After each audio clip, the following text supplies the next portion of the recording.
That gave you an idea of how far ahead he is of the chasing pack. He is getting very lonely up there, but can he sustain the effort, bearing in mind we have a run left to go? But you got to feel for Greg, because there are memories of Twin Waters in round 4 last year, Mark. Yeah, that's right. This is a great effort by Greg. He actually was leading the bike leg in the last race at Twin Waters last year when he crashed, which put him back into here. He's not making any of those mistakes. And Locke, you train with Greg Bennett, and he certainly seems to be in great form. He certainly is. He's very strong on the bike when he wants to be, and this is just the sort of conditions to suit him. There's a tailwind one way and a very strong headwind coming back the other way, and Greg does have the strength to push the big gear into the headwind. Locke, if you're in his position, firstly, what would you do? And secondly, who would you be worried about?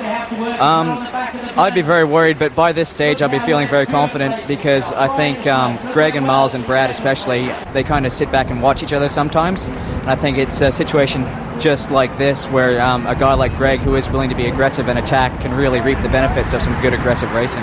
Yeah, well, that's a good point, because they do watch each other, and if they let him get too far away, they haven't in fact been able to pull any time off him so far in this bike leg. So that is an indication that what you're saying is exactly what's happening. Well, Greg's actually been putting time into the pack. It's now out to around about 25 seconds. So a lone cyclist putting time into a pack, it's a great effort to see. It's almost a quarter of a lap. In fact, there's probably a quarter of a lap lead that he has. Well, you can see that they're really starting to slow down. As we pointed out earlier, the bigger the pack, sometimes that real squeeze at the corners makes it very awkward. But there you have the splits. Between that group of athletes, it doesn't mean much. Of course, they're all riding together and taking it in turns.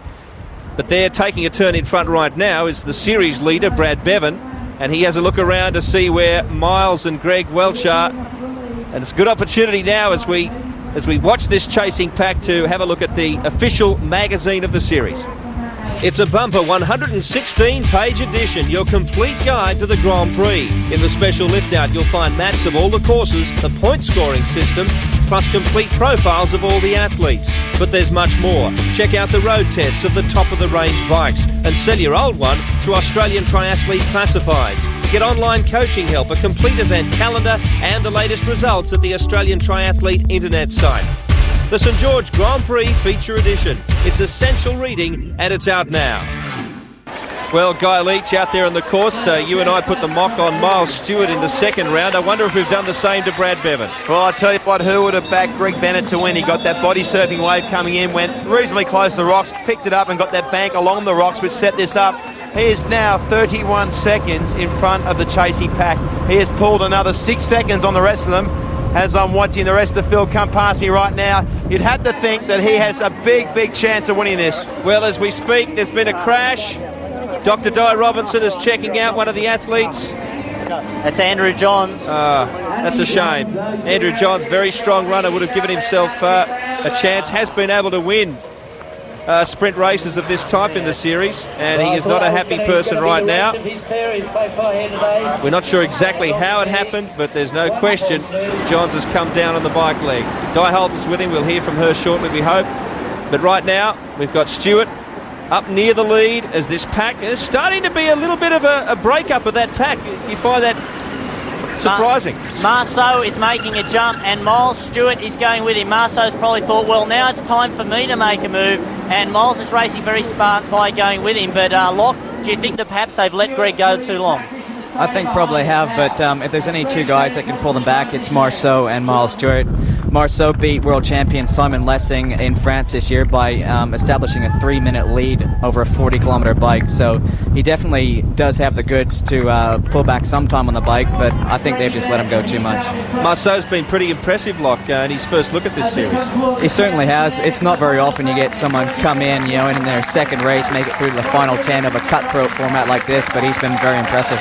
But there is Greg Bennett, who's coming in towards the very important Rexona run. He's in the Reebok changeover right now, and he is flying. Well, how good is the support back in Sydney? The Tri Club is going to be going off. Well, Balmoral Triathlon Club will be going berserk. They've got their little clubhouse down on the beach at Balmoral. But there's Miles Stewart and Olivia Marceau not that far behind. Greg Bennett can see he's got a lead. He is going to go for it. Will it be enough? That is a question. Well, Greg Bennett, go for it, mate. Miles Stewart, he'll have to re-rack that bike, I think. He is doing that now, and they've caught him, would you believe? So Marceau, with a jump on the rest, that is the figure of Brad Bevan there. Chippy Slater is also there. Bevan releases the helmet. Greg Welch, though, has a jump on Bevan. What a finish this is going to be. You've got Bennett out in front. Marceau second. Miles has picked him up. Greg Welch is coming after them, and he can fly. Bevan giving them a big start. Chapman's ahead of him, so is McCormack. We'll have to go to a break, but please stay with us. It's going to be one heck of a finish.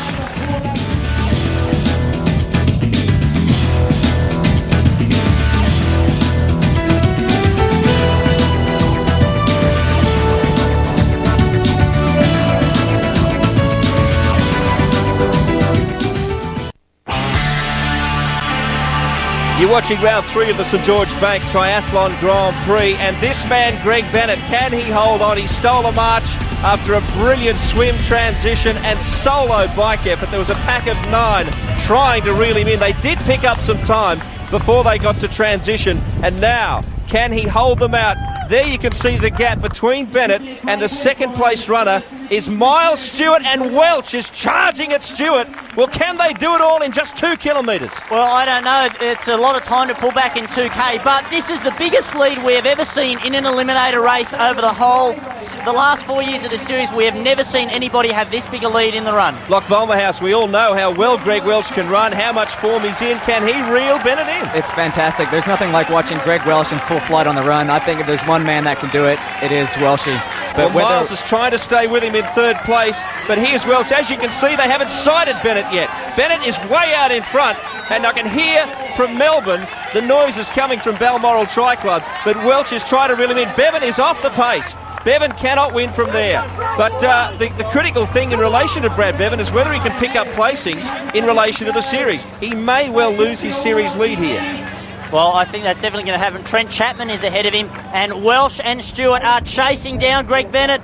Can he hold on? Greg Bennett, when he was younger, actually was part of an Australian tour running. He was a track and field athlete, mainly in cross-country running, and they are coming at him fast. Well, that is a deceptive picture, but nevertheless, Greg Welch is reeling him in and looks so much better in form. Locke, you'd have to say that Welch and is closing. There's the split. Welch does look a lot more comfortable than Greg at this point. He certainly does. Greg's been the one that's been out there doing it tough, and it would be almost sad to see him get caught, but the best man wins on the day. And Miles Stewart is staying with Greg Welch. He doesn't want to see a repeat of Adelaide, where Welch was able to outrun him after they were together for so long. They are together again, but Greg Bennett is the target at this stage. He is the X Factor. Well, Greg's 25 years of age, and he's really been out in front a long time. He does like to lead on the bike. He pushes, as Locke said, he knows how to push a big gear, but that would have hurt him, and I think he's starting to struggle a little bit now. Di Holden, you've probably had a good look at their form. You know all about this leg. What do you think? Okay, we'll cross to Di when she can get a chance. Obviously a bit of a technical problem there, because I could actually see she was ready to talk to us. Here it is, Bennett leading, Welch on the charge with Stewart, and this is going to be an immense finish. Not long to go, it's down to 14.4, and remember there are only 4 laps on this run. I think they've got him. Bennett is trying hard, but Welch is picking him up. Yeah, but don't forget, it is only 1 kilometre, and Locke, 1 kilometre, you can't make up that amount of time unless the person in front of them is tired.